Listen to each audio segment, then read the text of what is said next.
Supermodèle, chef célèbre, mécanicienne automobile? Lorraine Pascal a apparemment tout fait. Et comme le montre son incroyable parcours de vie, elle a tout accompli à la dure. Elle est née Lorraine Pascal le 17 novembre 1972 dans un hôpital de Londres qui accueillait les mères démunies ou célibataires. Elle a passé 6 mois en placement familial avant que son père biologique la reprenne. Mais il n'a pas su lui donner les soins et l'attention nécessaires à un bébé. Inquiète pour son bien-être, son ancienne mère d'accueil lui a rendu visite et l'a trouvée si mal nourrie que ses cheveux commençaient à tomber. Pascal a ensuite été placée en famille d'accueil jusqu'à son adoption à 18 mois par la famille Woodward. Mais après le divorce de ses parents adoptifs, la situation a changé.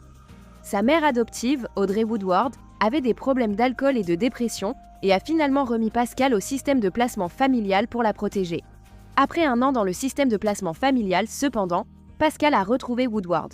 Les deux ont finalement noué une relation forte avant le décès de Woodward en 2015. Pascal a confié dans Loose Women avoir rencontré ses parents biologiques, mais que cela n'avait pas été satisfaisant. Je n'avais aucune attente, et je l'ai fait une fois, et je n'aimerais pas le refaire. Pascal a été découverte par une agence de mannequins en 1989 et recrutée par la même agente qui avait repéré Naomi Campbell.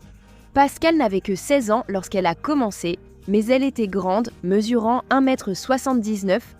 Pascal a vite attiré l'attention des photographes et des maisons de couture, puis a défilé pour de grands noms comme Alexander McQueen, Chanel, Yves Saint Laurent et d'autres. À 18 ans, Pascal a posé avec Kate Moss pour une campagne photographiée par Corinne Day, une photographe de mode et mannequin renommée des années 1990.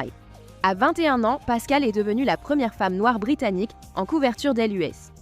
4 ans plus tard, elle est apparue dans le célèbre numéro spécial Maillot de bain de Sports Illustrated, la consacrant comme l'un des meilleurs mannequins de la décennie. Au sommet de sa carrière de mannequin, Lorraine Pascal a épousé le musicien polonais Kądziak Balinski-Jędrzejewski en 1995. 1 an plus tard, leur fille Ela Balinska, qui deviendra plus tard l'une des anges dans le reboot de Charlie's Angels en 2019, est née. La naissance de sa fille a changé la carrière de Pascal. Elle ne voulait pas s'éloigner trop longtemps de sa famille et le mannequinat aurait empêché Pascal d'être présente pour sa fille durant ses années formatrices. Elle a donc quitté la mode. Pascal a confié à Andy Coulson dans son podcast « Crisis, What Crisis ?» « Je ne voulais pas voyager partout dans le monde et ne pas avoir de temps avec ma fille. » Le couple a divorcé après 6 ans de mariage. Pascal n'a pas beaucoup parlé de son premier mariage, mais elle évoque ouvertement le bonheur que la maternité lui a apporté. Elle reconnaît sa jeunesse mais a déclaré au Guardian ne rien regretter. « J'étais moi-même un peu une enfant. J'avais simplement cette idée. Mon mari et moi pensions que ce serait bien d'avoir un bébé. C'est la meilleure décision que j'ai prise. » En réalisant qu'elle voulait être avec sa fille et lui offrir un foyer stable, Pascal a décidé d'explorer d'autres orientations professionnelles. Elle a dit à Andy Coulson « J'ai acheté de quelle couleur est votre parachute. Je lisais seulement la fin de chaque chapitre et faisais les exercices.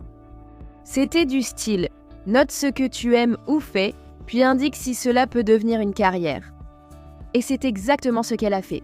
Pascal s'est inscrite à un cours de mécanique automobile de 6 mois dans une usine Skoda, ainsi qu'à une formation d'hypnothérapeute au London College of Clinical Hypnosis. Elle a suivi un cours de design d'intérieur et a essayé le travail de secrétaire. Mais une autre expérience professionnelle allait s'avérer la formule gagnante. Après le mannequinat, j'ai testé plusieurs métiers comme mécanicienne ou décoratrice d'intérieur, puis j'ai découvert la cuisine, ce fut une révélation. Lorraine Pascal a pris sa retraite du mannequinat à 27 ans. À la même période, elle a suivi un cours de cuisine de 10 semaines à la Late School of Food and Wine. Cela a changé sa vie, elle a compris que sa passion pour la cuisine pouvait devenir une carrière. Pascal a étudié la gestion des arts culinaires et obtenu un diplôme à l'University of West London, se spécialisant en pâtisserie.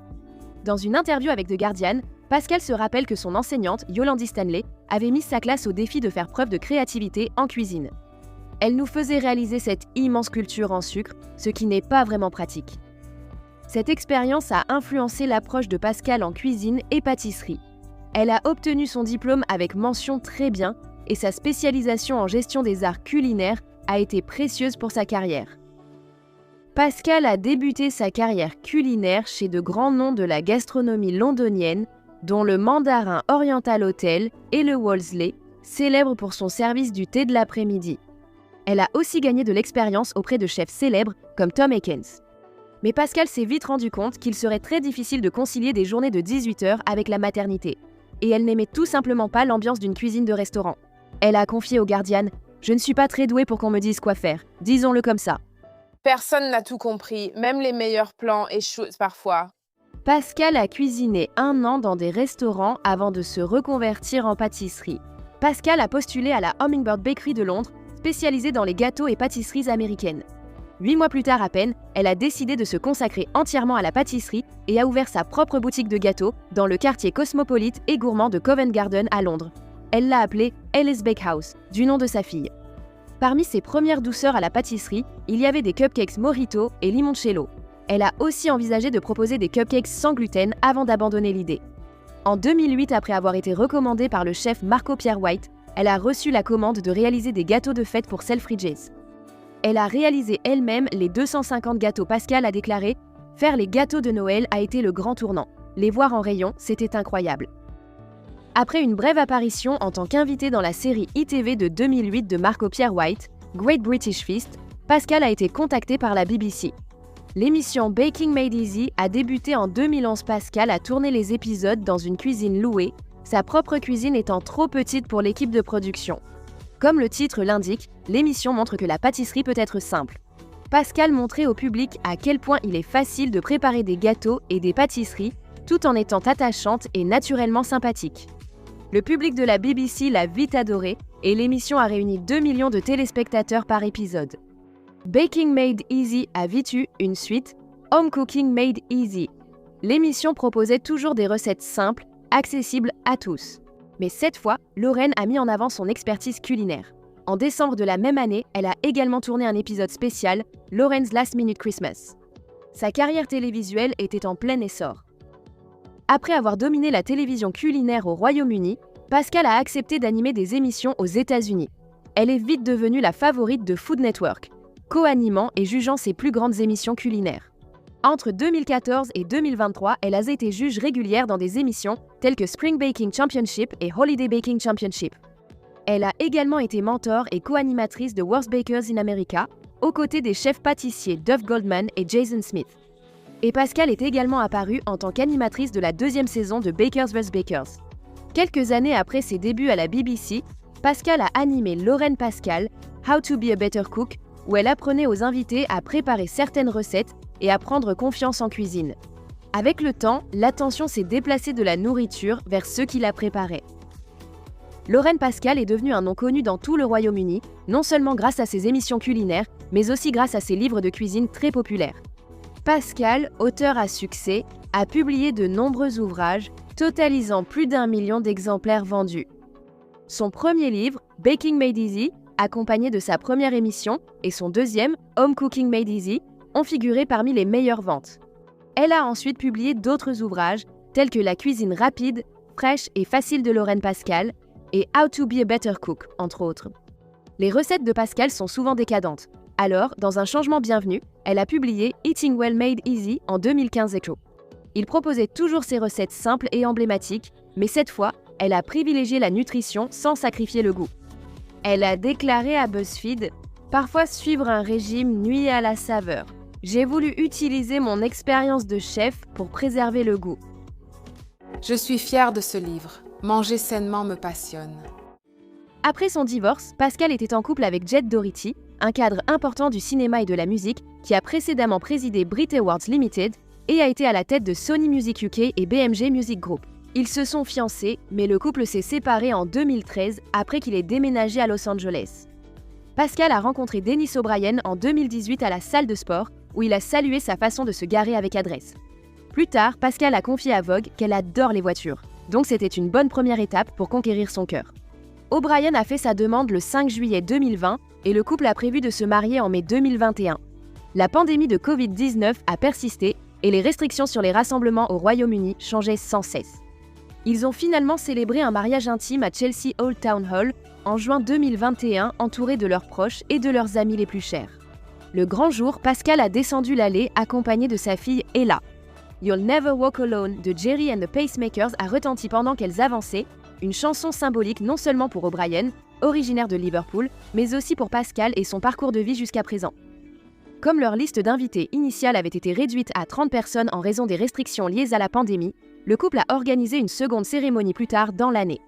La cérémonie s'est tenue au Gherkin, avec plus d'amis et de familles présents cette fois. Pascal a toujours été porté vers les études, recevant une bourse complète pour un internat dans le Devon de la part de la Buttle Trust lorsqu'elle avait 11 ans. Même après une carrière réussie à la télévision et en cuisine, Pascal est retournée étudier, poursuivant un doctorat en psychologie et psychothérapie à l'Institut Méno. Elle a dit « J'ai traversé tellement de choses absurdes dans ma vie, je voulais en faire bon usage. Si on y trouve un vrai sens, cela peut t'aider à guérir. » Pascal a eu recours à la thérapie pour surmonter son trouble de stress post-traumatique et les séquelles de son enfance difficile. Étudier la psychologie s'est avéré être une étape utile et éclairante vers l'objectif de Pascal d'aider les gens à surmonter leur traumatisme et à placer la santé mentale au centre des discussions. Lorraine Pascal a interrompu la télévision pendant la pandémie et est restée au Royaume-Uni durant les confinements liés au Covid-19. Quand les restrictions aux États-Unis ont permis la reprise des tournages, Pascal avait choisi de rester en Angleterre tout en restant occupée. En préparant son mariage, elle s'est aussi engagée pour la santé mentale et le bien-être.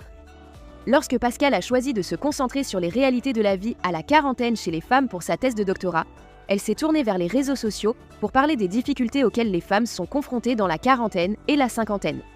Son compte Instagram est devenu un outil lui permettant de discuter des défis de la vie à la quarantaine, comme les rencontres amoureuses, l'agisme, l'amitié, les traumatismes, rester en bonne santé et bien plus encore. Aujourd'hui, Pascal est surtout présente sur TikTok et Instagram, où elle propose des conseils de vie ludiques, sa routine sportive, ses recettes de salade et des conseils de soins de la peau. Elle continue également à motiver son public à devenir la meilleure version d'eux-mêmes en recherchant le bien-être physique et mental.